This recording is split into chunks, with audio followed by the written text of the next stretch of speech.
उस टाइम वही तो कह रहे हैं, अगर उस टाइम अच्छे से मतलब कार्रवाई कर दिया गया होता तो मुझे लगता था मेरा भाई रहा होता इस दुनिया में, लेकिन उसी टाइम नहीं किया। उसी टाइम क्या, एक बार और वहाँ पे राजमन करके हैं जपटापुर में ही, उनको भी इसी तरह से मारे थे। वो बुढ़े थे, इतना मारे थे उनको, इतना मारे थे कि उनका तो एक एक अंग टूटा हुआ था।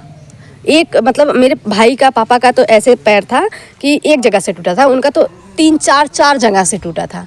इस तरह उनको मारा गया था। तब भी कुछ न्यायालय में कोई भी किसी का दावा नहीं किया जा सकता है। न्यायालय में सबका सुना जाता है, चाहे वो अपराधी हो, चाहे वो विपक्षी हो, चाहे पक्षी हो, दोनों का सुना जाता है। अधिवक्ता तो दोनों तरफ से हाँ, दोनों तरफ से रखते हैं, और जो सच्चाई होती है वो सामने आती है, अगर पैसा और सत्ता ना आए तो।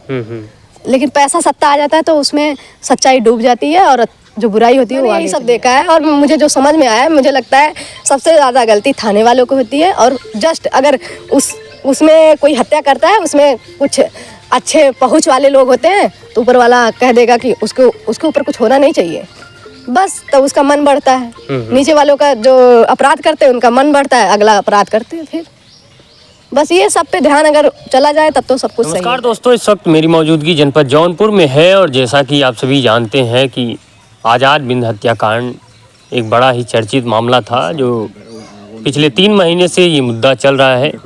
ऐसे में जिस प्रकार से आप लोगों ने देखा, शुरुआत में तो हिला हवाली हुई, लेकिन बाद में प्रक्रिया इस पे चालू हुई, और कहीं न कहीं जो भी बाहर थे 1 लाख के इनामी, वो सभी इस समय जेल में हैं। रवि यादव का एनकाउंटर होता है, भोले राजभर के घर बुलडोज़र चलता है। ऐसे में लगातार जो प्रशासनिक कार्रवाई है चल रही है, क्योंकि इसमें कहीं न कहीं अगर देखा जाए, आज़ाद की बहन सौम्या लगातार अपने संघर्षों के चलते आज इस मुकाम पे पहुंची है कि वो अपने भाई को न्याय दिलाने के लिए हर तरह से जिस प्रकार से हथकंडे अपनाए जा सकते हैं उस प्रकार से वो अपना रही। कहीं न कहीं पूर्व जो मुख्यमंत्री थे अखिलेश यादव जी, उनसे भी मिली, वर्तमान में जो मुख्यमंत्री हैं योगी आदित्यनाथ, उनसे भी मिली, और जितना हो सका संघर्ष उन्होंने किया। ऐसे में रवि यादव के घर पे भी बुलडोज़र की कार्रवाई होनी थी, लेकिन ये मामला अब न्यायालय में चला गया है। ये जलता बंद रहता है, ये नहीं बंद, एक ही चला है ना। और ऐसे में रवि यादव के एनकाउंटर में भी अब ये सवाल उठ रहा है, और 27 पुलिस वालों के ऊपर FIR भी होने वाला है, ऐसा कोर्ट में मामला चल रहा है। और इन सब मामलों के लेकर एक बार फिर से सौम्या हमारे बीच हैं, उनसे बातचीत करेंगे कि आखिर इस प्रकार के घटनाक्रम को लेकर क्या कुछ कहना चाहेंगी। सौम्या, जिस प्रकार से रवि यादव के घर पे बुलडोज़र की कार्रवाई होनी थी, लेकिन वो मामला अभी रुक गया है। दूसरी चीज़, एनकाउंटर जो हुआ था उसके पीछे जो 27 पुलिस वालों के ऊपर FIR होने वाली है, इस घटनाक्रम को लेकर क्या कहेंगी? देखिए, मेरे भाई के अपराधी था रवि यादव, तो उसका इनकाउंटर हुआ, ये सब ठीक है। लेकिन बात ये है कि अब पुलिस वालों ने कैसे कार्रवाई की है, क्या किए हैं, वो तो उनका काम है, और वो अपना प्रस्तुत करेंगे, जो भी होगा न्यायालय से वो मिलेगा ही। जी जी।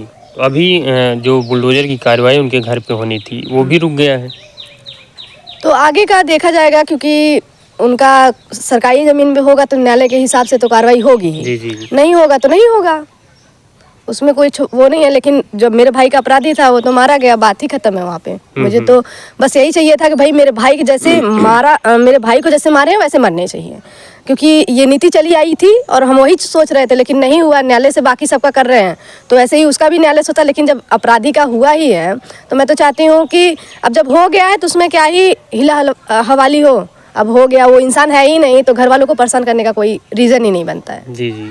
तो जिस प्रकार से आप सोच रही थी कि सबका एनकाउंटर हो, लेकिन एक ही लोगों के एनकाउंटर के बाद मतलब इतनी ज़्यादा समस्या आ गई कि 27 पुलिस वालों के ऊपर FIR होने की नौबत आ गई है, कोर्ट में ये मामला चला गया है। तो ऐसे में आपको नहीं लगता कि इतनी बड़ी कार्रवाई होने के बाद ऐसा नहीं होना चाहिए था, पुलिस प्रशासन अगर इस प्रकार के कार्य किए? हम तो यही जानते हैं, इसमें तो माननीय मुख्यमंत्री आदित्यनाथ योगी जी को बोलना चाहिए। जी। चलाए तो वो है, कार्रवाई प्रशासन करती है। अब जब चलाया यहाँ के मुख्यमंत्री चलाए हैं तो उनको ही बोलना चाहिए कि ऐसा हमने ये नियम चलाया है और ये कार्रवाई होगी, क्योंकि इसने हत्या किया है। हम्म। तो ये तो उनका काम है और उनको ये चीज़ को संभालना चाहिए अब, क्योंकि नीति जो चलाता है वही संभालता है। अभी इसी बीच डीएम और एसपी जौनपुर के मुख्यमंत्री जी से मिले हैं। अब चर्चा ये चल रही क्या इसी मामले को लेकर मिले हैं, क्योंकि जब से 27 पुलिस वालों के ऊपर कोर्ट का जो आदेश होने वाला है उसको लेकर मिले हैं, लेकिन किसके लिए, लेकिन ये चर्चा का विषय बना हुआ है। देखिए, जो भी होता है ऊपर वालों के वजह से होता है। जो मुख्यमंत्री आदित्यनाथ योगी जी हैं, बाकी और सांसद में कितने बड़े बड़े लोग, उन्हीं लोग की वजह से होता है सब कुछ, और सब कुछ चलाते वही लोग हैं, जबकि संविधान में ऐसा कुछ है नहीं। और गरीब लोग यही जानते हैं कि भाई नीति चलती है, वो भी चलाने वाला जो बताए हैं कि कोई इस यहाँ पे अपराध करता तो वहाँ आया। मेरे तो केस में तीनों लोग का होना चाहिए था, जी। नहीं हुआ है, लेकिन एक का हुआ है, तो उसको संभालना काम है हमारे माननीय मुख्यमंत्री आदित्यनाथ योगी जी का, क्योंकि उन्होंने ही चलाया है। बहुत सारे जगह इनकाउंटर हुआ है, तो बहुत सारे जगह हुआ है, तो रीजन से हुआ है ना, तो यहाँ पे भी रीजन से ही हुआ है भाई। इसमें जवाब दे ही तो हमारे माननीय मुख्यमंत्री आदित्यनाथ योगी जी हैं, और उनका पालन करते हैं हमारे प्रशासन। तो प्रशासन भाई प्रशासन अभी वहाँ से आदेश आ जाए तो हमें ही मार के भगाएगी। प्रशासन का तो काम है पालन करना, लेकिन जिनका जो नीति चला रहे हैं उनका काम है उसको संभालना। जी। अच्छा, ये भोले राजभर के घर पे बुलडोजर चल गया, क्या शोले राजभर पे घर पे भी बुलडोजर चलने का? भाई उनका अगर सरकारी में है, और क्योंकि उधर से खारिज हुआ था, मुझे भी पता है, और गिरना चाहिए उनका भी। और वैसे भी इसमें तो खुद ही प्रशासन को खोजबीन करनी चाहिए कि कोई एक जिला पंचायत सदस्य इतना मतलब इतनी जगह अवैध कब्जा करके इतनी जगह बनाने का क्या रीज़न था, कैसे वो बना लिया बिना प्रधान के? तो नहीं बना सकते हैं जी। भाई। और जहाँ भी मैंने यहाँ पे बहुत लोगों को मारते हुए बहुत लोगों को देखा, और उसमें यहाँ के अशोक यादव डब्लू जो उनके प्रधान हैं, वो जरूर हर एक केस में इन्वॉल्व हैं, जो आप जिसके ऊपर आप भी आरोप लगाई हैं। और जब वो इन्वॉल्व है इंसान, और वो कैसे बिना प्रधान के ऐसे अवैध कब्जा करके घर बना सकते हैं? ये सब तो प्रशासन का काम है। यहाँ तो प्रशासन देखना चाहिए, लेकिन प्रशासन को आप देखते हैं प्रशासन की क्या कार्रवाई होती है, लेकिन जहाँ नहीं देखना चाहिए वहाँ भी देखती है प्रशासन, और जहाँ देखना चाहिए वहाँ तो आग पता नहीं कैसे बंद हो जाता है। यही हमको बहुत बुरा लगता है कि अभी किसी गरीब के घर में कोई प्रधान कह दे कि नहीं ये इसका पट्टा है और ये इसका पट्टा नहीं है, ये यहाँ पे नवीन मतलब ये सरकारी ज़मीन है, तो तुरंत प्रशासन की तरफ से आ जाता है कार्रवाई। एक गरीब के घर तुरंत, वहाँ पे क्यों नहीं हो रहा है? वहाँ पे भी तो होना जरूरी है ना।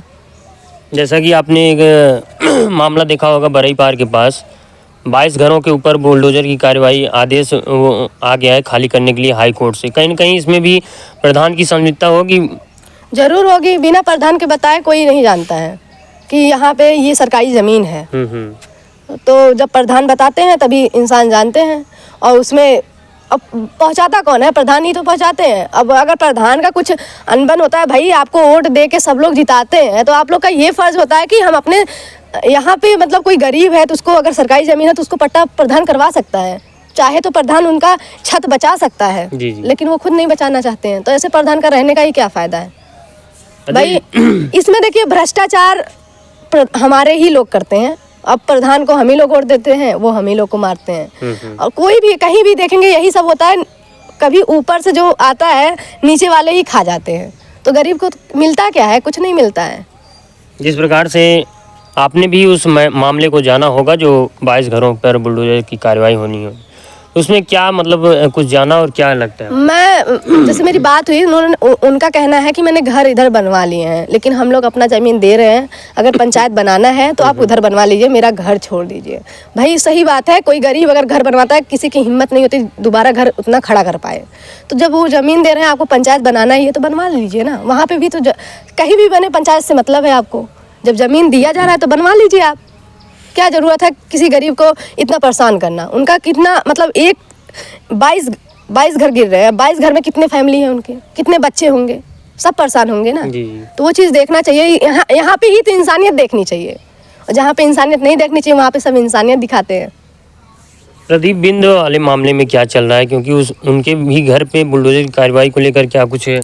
अब वहाँ पे देखिए, हमको नहीं मालूम उनका ज़मीन कहाँ पे है, कैसा है, उनके बारे में काफ़ी दूर है, दूसरे जिले के। निकालना भी हमारे लिए जिनका हमारे पास निकला था, जिनका हम निकाल सकते थे, उनका हम निकाल के थमा दिए थे कि भाई हमको ये चीज़ चाहिए, और कहाँ से ये लोग कहाँ से इतना बनवाए हैं इसको बताइए, क्योंकि इतने लोग को ये लोग मारते हैं फिर भी आप लोग का कार्रवाई वहाँ पे नहीं दिखता है। दिखना चाहिए ना। फैमिली, गरीब के घर के फैमिली चिल्लाती रह जाती है, लेकिन कोई सुनने वाला नहीं होता है। तो जहाँ नहीं सुनना, और जहाँ गरीब मरता है, गरीब के ऊपर अत्याचार होता है, वहाँ पे आप लोग सुनते हैं, तब तो नहीं सुनेंगे। और जहाँ जहाँ पे सुनना चाहिए, अभी वहाँ पे अत्याचार हो जाए, अगर हम लोग करते हैं, वहाँ पे उनका हम लोग करेंगे, किसी पैसे वालों का, कहेंगे नहीं ये हमारी ज़मीन है, जबकि हमारी ही ज़मीन रहेगी तो हम ही को मार के भगाते हैं आप लोग। तो वहाँ पे क्यों नहीं करके दिखा रहे हैं? वहाँ पे तो उसका है, सरकारी है ना, सरकारी ज़मीन पे है भाई, कार्रवाई करिए। सोले राजपाल का भी सरकारी ज़मीन पे बनवाए हैं तो उनका भी करिए, तब जानते हैं कि आप लोग। और उस पर तो आप लोग को इतना पुष्टि करना चाहिए कि बनवाए कहाँ से, आया कहाँ से इतना पैसा। हमको जहाँ तक यहाँ पे रहने के बाद पता चलता है कि वो लोग अवैध बिजनेस, ना जाने कितने बिजनेस करते हैं, और गांव में छोटे छोटे बच्चों को पिस्टल थमाते हैं। ये सब जो काम करते हैं, ये सब का भी तो खोज खबर लेना चाहिए ना, कि ऐसा कर रहे हैं। कल वही जो गरीब घर के बच्चे हैं, आपके हाथ से पिस्टल पाते हैं, और कल वो भी अपराध करने पे चालू हो जाएंगे। आप लिवा के जाएंगे, अपराध वो करेंगे, फंसेंगे वही, आप तो बचे रहेंगे। ये सब का काम होता है प्रशासन का। जब प्रशासन उसको किसी बिना दबाव के करे तो बहुत अच्छे से कार्रवाई हो सकती है, और कहीं भी किसी गांव में ऐसे हत्या होगा ही नहीं, ना हत्या होगा, ना इतना वो होगा जो होना चाहिए। भाई अभी पट्टीदार में होता है झगड़ा, तो उसमें तो आप लोग नहीं कहते हैं कि नहीं पट्टीदार का है, वो समझ लेंगे। तो ऐसे ही अगर हो रहा है तो उसी छोटे से, मतलब दोनों लोग को उस बराबर का हक दे दीजिए। भाई इतने ज़मीन आपकी है तो इतनी ज़मीन आपकी है, बात ही खत्म हो जाए। लेकिन आप लोग कहते हैं कि आप लोग समझ लो, तो उसमें समझने में एक दूसरे को मार डालते हैं। ये होता है, हम कई जगह देखे हैं। हमारा ही ज़मीन यहाँ पे बट रहा था तो ऐसे ही आके प्रशासन रोज आती थी और रोज जाती थी। ये नहीं कह रही थी एग्जैक्ट बात दे रहे हैं, अब यहाँ से इधर उधर नहीं होना है। ऐसे होता है हर जगह। जब मैं अपने घर ऐसा देख रही थी तभी मुझे समझ में आया, ऐसे ही लड़ाई होती है, ऐसे ही लोग एक दूसरे को मार डालते हैं। इसमें कमी किसकी होती है? कमी होती है, देखिए जो आते हैं बंटवाने वाले, खास करके तो उनकी कमी होती है। वो ये नहीं चाहते कि एग्जैक्ट बांट के जाए। वो कहते हैं आप लोग एक दूसरे में पहले मशवरा कर लीजिए, उसके बाद ये नहीं कहते भाई फीता लाओ, इधर से नापो, उधर से नापो, मारो, बस ये आपका है, ये आपका है, बात खत्म। ये नहीं करते हैं, पहले आप लोग समझो, वही समझने में वो लोग एक दूसरे को खत्म कर लेंगे। हाँ, जमीन विवाद इस समय बहुत ज़्यादा हो रहा है, और जरा सा जमीन के चलते लोग एक दूसरे को मार डाल रहे हैं। वही चीज़ तो मैंने अपने घर में देखा था, और मैं वही साझा करती हूँ। मैं इतनी बार, मतलब कभी मेरे घर से 100 नंबर पे जाता था, कभी उधर से 100 नंबर पे जाता था। वही हर जगह होता है। तो वो लोग आते थे, पहले आप लोग अपने में समझिए, एक दूसरे को डांट के थोड़े टाइम शांत, फिर 2 मिनट में झगड़ा शुरू, ऐसे होता है। तो जब मेरे घर पे ऐसा हो रहा था तो हम जानते दूसरे भी घर पे ऐसा ही होता है, फिर एक दूसरे को मार डालते हैं। हाँ, जमीन विवाद में यही सब हाँ, जब ये होगा तो कहेंगे वो लोग आपस में मारे हैं, जेल में जाएंगे, छूट के आएंगे, यही सब हो। तो ऐसे और अपराध जो करने वाले होते हैं वो और जागरूक होते हैं। तो ये सब में मतलब देखना चाहिए कि अगर खेत बट रहा है तो किसी, मतलब जो नेकपाल है उनको बुलाओ, उसी तरीके से बंटवाओ और बांट के तुरंत ख़त्म कर दो कहानी। ये नहीं कि आप लोग आपस में समझिए, आपस में समझने में ही एक दूसरे को कहेंगे इतने के लिए लड़ते हैं, इतने के लिए, ना कि ज़्यादा है, बस इतने के लिए लड़ेंगे, तो उसी में एक दूसरे का जान जाता है। तो ये 3 महीने हो गया आज़ाद के हत्याकांड को लेकर, ऐसे में आपने प्रशासनिक व्यवस्था, कानून व्यवस्था, न्याय व्यवस्था को कितना मतलब नज़दीकी से देखा है, क्या कुछ? मैं बस इतना ही जानती हूँ, देखिए प्रशासन अपना काम करती है, लेकिन बात यह है ऊपर से कार्रवाई नहीं होती है। और दूसरी बात गलती होती है थाने वालों की। कभी जो उच्च अधिकारी हैं उनका तो गलती होता ही नहीं है, कभी उनके तक बात पहुंचता नहीं है, तो कभी ऐसा होता है कि उधर से उनको प्रेशर दिया जाता है। जब उनके ऊपर प्रेशर पड़ता है तो उनको ऊपर से प्रेशर दिया जाता है। तो बात होती है उनकी, तो बीच वाली की गलती होती ही नहीं है, गलती होती है आगे और पीछे की। उनके ऊपर वालों जो है तो वो कहेंगे नहीं ये मेरा आदमी है, इसका कुछ होना नहीं चाहिए, उधर से उनको प्रेशर मिल गया, और नीचे वाला देगा ही नहीं कि सर ऐसे छोटी सी कोई कार्रवाई हुई, कोई थाने में गया, सर मेरे घर में ऐसे ऐसे झगड़ा हो रहा है, ये बात है, इनके ऊपर FIR, वो सामने वाला उसके ऊपर, वो सामने वाला उसके ऊपर, उधर से पैसा ले लिए, इधर से पैसा ले लिए, सुलह सपाटा कर दिए, और फिर उसके बाद 2 दिन बाद क्या पता चलता है एक दूसरे को मार डालेंगे। बस ऐसे ही होता है। मैंने यही सब देखा है, और मुझे जो समझ में आया, मुझे लगता है सबसे ज़्यादा गलती थाने वालों को होती है। और जस्ट अगर उसमें कोई हत्या करता है, उसमें कुछ अच्छे पहुँच वाले लोग होते हैं, तो ऊपर वाला कह देगा कि उसके ऊपर कुछ होना नहीं चाहिए, बस तो उसका मन बढ़ता है। नीचे वालों का जो अपराध करते हैं उनका मन बढ़ता है, अगला अपराध करते हैं। फिर बस ये सब पे ध्यान अगर चला जाए तब तो सब कुछ सही हो जाएगा। अभी न्याय के लिए अगला कदम क्या रहेगा, क्या कुछ बाकी रह गया है? अब यही है कि शोले राजभर का देखा जाए, हम बस यही जानते हैं भाई, शोले राजभर के यहाँ एक बार ऐसी जांच होनी चाहिए कि इतना पैसा आता कहाँ से भाई। क्योंकि गांव में जब भी कोई बच्चा पिस्टल लेके घूमा है, मैं तो जानती हूँ भोले राजभर ही दिया है। तो ये सब काम आज मतलब कल का क्या पता, अभी न्यायालय का वो प्रक्रिया है, अभी बाई चांस न्यायालय में या फिर हमारी तरफ से त्रुटि हो या फिर कुछ तो ऐसा हो जाए या फिर ऊपर से पैसा आ जाए, तो कुछ भी हो सकता है। लेकिन कल वो छूटता है, कल तो मुझे मारेगा, ठीक है, जो भी होगा मेरे साथ वो ठीक है, लेकिन ये सब पुष्टि होनी चाहिए। कल किसी और लड़के की हत्या नहीं होनी चाहिए। मेरी हत्या हो जाएगी, वो कर देगा, कल छूट गया भाई, मेरी हत्या कर देगा, वो चलेगा, लेकिन मैं नहीं चाहती मेरे गाँव में किसी और लड़के की हत्या ऐसे हो और कोई और लड़का ऐसे अपराधी बने। मैं चाहती हूँ गाँव में बच्चे पढ़ें, अपना अपना मतलब शिक्षा देखें। यही सब मेरा एक जो है कि मैं नहीं चाहती हूँ कि आए दिन जो मेरे घर पे आज मेरे भाई की वजह से, समझ लीजिए मेरे भाई की हत्या हुई, उसमें हम लोग कितना परेशान हुए हैं और न जाने कितनी फैमिली परेशान हुई। जो हत्या की उनके भी फैमिली परेशान और मेरी भी फैमिली परेशान हुई ना। बिल्कुल। तो यही सब रोकने के लिए कि हत्या ना हो और ज़्यादा इधर से उधर मतलब ना हो। ये थाने वालों को जो समझाते हैं, छोटी छोटी लड़ाई पे पैसा देते हैं, हम सच बता रहे, मेरे सामने हुआ ये चीज़। मेरे भाई से एक भोले राजभर की लड़की, बुआ की लड़की थी और वो उधर गांव है कहीं, वो लड़की जबकि ना कभी इस गांव में आती थी ना जाती थी, ना मेरा भाई उधर गया है, फिर भी उसके साथ मतलब संबंध बताया जा रहा था। तो फिर मेरी मम्मी भी गई थी थाने पे और उनके घर वाले भी आए थे। जब मेरी मम्मी कही कि जांच हो जाए, पता चल जाएगा सब कुछ। हाँ, तो वो लड़की सुलह सपाटा करके चली गई। मतलब जांच का जब नाम लिए, जांच का नाम लेते ही सुलह सपाटा हो गया और चली गई।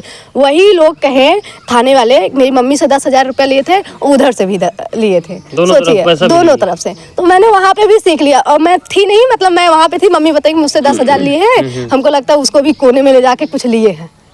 तो हम कहे यही हो रहा है, जब थाने वाले ऐसा कर रहे हैं तो होगा ना अपराध, आए दिन अपराध होंगे ऐसे। अच्छा, इस मामले में जब शुरुआत में आप FIR करने गई थी तो क्या कुछ आनाकानी किए थे कि लिख लिए थे? जब मैं इस केस में तब इन्वॉल्व हुई जब मेरे भाई के ऊपर मतलब भाई और पापा को जब मारे थे, उसी टाइम मैं देखी। और मैं जब पापा को और भाई को, दोनों लोग को 2 एम्बुलेंस में लेके जा रही थी और गई थाने पे गई, तो थाने वाले कह रहे हैं कि बैठो, और उनकी ब्लीडिंग हो रही थी। तो मैंने कहा मुझे बैठना नहीं, पहले मैं हॉस्पिटल जाऊँगी। मैं हॉस्पिटल लेके गई तो हॉस्पिटल नहीं, मतलब ले ही नहीं रहे थे, भर्ती ही नहीं लिए। फिर उसके बाद मैं ESP कार्यालय गई। फिर वहाँ पे हमको करें तुम अपने भाई को संभाल नहीं पाती हो, तुम्हारी वजह से सब कुछ हो रहा है, तुम्हारे भाई की वजह से हो रहा है। मम्मी को भी गाली उली दिए। फिर उसके बाद मैं कही कि सर ये बात बताइए, वो कहाँ 45 साल का और मेरा भाई कहाँ उस टाइम 12 साल का था, आपको अंतर नहीं दिख रहा है? अंतर तो दिखना चाहिए था ना। बिल्कुल। और अगर मेरे भाई की कोई गलती थी, झगड़ा हुआ, बात लड़कों में झगड़ा हो जाता है तो गार्जियन का काम होता है घर पे आके बताना।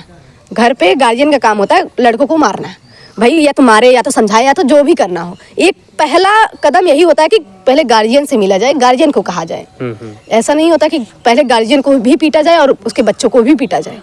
ये कोई कार्रवाई होती है? तो ये वहाँ पे जाने के बाद प्रशासन से भी यही सुनने को मिलता है। तो क्या लगा उस टाइम, मुझे यही लगा कि भाई सिस्टम ही बेकार है। फिर सही बता, उस टाइम भी मेरा मीडिया ही सहयोग किया। मैं गई और फिर मुझे पता चला कि इधर साइड मीडिया वाले रहते हैं। फिर गई वहाँ रोते हुए गई कि भाई ऐसी ऐसी बात है। उस टाइम तब मेरा चेहरा ढकवाए और फिर उसके बाद मीडिया में बोला गया। फिर उसके बाद तब जाके फिर मुझे वही ESP अंदर बुला रहे हैं। फिर कहना है जाओ, अच्छा भर्ती करवा। तब जाके FIR वो भी बहुत समय नॉर्मल लगाया गया, जबकि इस तरह मारा गया था कि जान जाने की पूरा संभावना था। लेके तब हम गए हॉस्पिटल, और जब हॉस्पिटल लेके गए तब यहाँ सरकारी हॉस्पिटल में कोई भर्ती, और जैसे हम यहाँ पे घिरे थे, हमको लेके गए थे वहाँ पे, देखे पूरा हॉस्पिटल के जितने भी डॉक्टर थे सब के सब मेरे इलाज में जुट गए। वहाँ पे कोई और मर रहा है, उसका कोई इलाज करने के लिए नहीं तैयार है, जबकि मुझसे ज़्यादा सीरियस कोई और था। और वही हाल मेरे पापा के साथ हुआ था उस टाइम 3 साल पहले। मैं गई हॉस्पिटल में लेके और कोई देखने को बस पट्टी बांध के रख दिए थे। मतलब इतनी चोट लगी थी और पट्टी बांध के रख दिया गया था। फिर उसके बाद मुझे लगा कि ऐसे मेरे पापा का और भाई का पैर खराब हो जाएगा। फिर मैं वहाँ से उठाई, वहाँ से तब छुट्टी ली, तुरंत छुट्टी दे दी। और मुझे छुट्टी नहीं दे रहे थे, लेकिन वहाँ पे तुरंत छुट्टी दी, जबकि उतना सीरियस मैटर था। जी। और वहाँ पे जब छुट्टी दी तो हम लेके गए हॉस्पिटल, लेके गए सुभाष एक हॉस्पिटल है वहाँ पॉलिटेक्निक के पास, वहाँ पे लेके गए। तो वहाँ पे इलाज हुआ। समझ लीजिए उस टाइम मेरा 10 लाख रुपए में बहुत, मेरे टीचर तक मेरी मदद किए हैं। उस टाइम टीचर, समझ लीजिए टीचर थे मेरे, मतलब कलीग भाई, बहुत दोस्त जो थे वो लोग मदद किए, मेरी जो और फ्रेंड थी वो लोग मदद की, जितना भी 5,000 10,000 8,000 इतना ऐसे सब लोग मदद किए थे। और फिर उसका सच बता रहे रिश्तेदार भी काम नहीं है, बस मामा को छोड़ के कोई रिश्तेदार भी काम नहीं आया था। सब आके बस देख के चले जा रहे थे, कोई काम नहीं आ रहा था। मुझे समझ में आया दुनिया है ही नहीं किसी की, न किसी प्रकार का सोर्स लग पाया, न कुछ कुछ नहीं हो पाया था। तो फिर उसके बाद बहुत मुश्किल से मामा मेरे खड़े हुए और उस टाइम समझ में आया कि अगर मामा नहीं होते तो भी कितना, मतलब अगर टीचर कर भी रहते तो ज़्यादा से ज़्यादा दवा का हो पाता, उससे ज़्यादा इलाज का तो नहीं होता। एक पैर का ऑपरेशन करवाने में लगभग 1 लाख कुछ लग रहा था, 2.5 लाख ऐसे कुछ लग रहा था। दूसरे पैर का, दोनों पैर का ऑपरेशन कराना था, उसमें तभी हो पाता है। पिताजी के कि भाई की? दोनों लोग का। दोनों पैर टूटा? हाँ, दोनों लोग का दोनों पैर टूटा था। तब वो सब तो हुआ, कैसे झेला गया। फिर मेरे दिमाग में बस यही आया, तब हम कोई तैयारी नहीं कर रहे थे उस टाइम। मेरा बस यही था कि बीकॉम करके MBA करेंगे। और फिर उसके बाद समझ आया नहीं मुझे तैयारी करनी है, तब मैंने SSC CGL का तैयारी करना स्टार्ट किया। लेकिन फिर तैयारी करते करते ये आ गया कि मैंने यही सोची थी कि मेरा बीकॉम कंप्लीट होते मुझे एग्ज़ाम दे के निकालना है हर हाल में, लेकिन फिर ये परिस्थिति आ गई। उस समय शादी भी मान लीजिए पड़ी थी, लेकिन फिर भी आप शादी के दिन ही आई थी? मैं जिस दिन वो तेल पूजन रहता है उसी दिन आई थी, शाम को आई थी और सोची थी 2 दिन रहूँगी, तीसरे दिन जिस दिन शादी बीतेगी उसके दिन हमको जाना है, क्योंकि मैं वहाँ पे जॉब भी करती हूँ। अकाउंटेंट का जॉब था मेरा, और वही जॉब, क्योंकि जॉब इसलिए करती थी कि घर पे ज़्यादा प्रेशर मेरी वजह से ना पड़े, और मैं अपनी पढ़ाई भी तो मैं अपना खर्चा भी निकालती थी और पढ़ाई भी करती थी कि, और ये था कि मतलब सिस्टम चेंज करना है, लेकिन ये नहीं सोचे थे कि इस तरह फिर से होगा मेरे घर पे। फिर आए, फिर वही हुआ, तब से यहीं पे लगे हुए हैं। 3 साल पहले जिस प्रकार से ये मामला हुआ था, मतलब थाने पे प्रशासनिक किसी भी प्रकार का आपको मदद नहीं मिला, कोई भी मदद और शायद उस समय मिला होता तो आज इतनी बड़ी घटना न हुई होती। उस टाइम वही तो कह रहे हैं, अगर उस टाइम अच्छे से मतलब कार्रवाई कर दिया गया होता तो मुझे लगता है तो मेरा भाई रहा होता इस दुनिया में। लेकिन उसी टाइम नहीं किया। उसी टाइम क्या, एक बार और वहाँ पे राजमन करके हैं जपटापुर में ही, उनको भी इसी तरह से मारे थे। वो बुढ़े थे, इतना मारे थे उनको, इतना मारे थे कि उनका तो एक एक अंग टूटा हुआ था।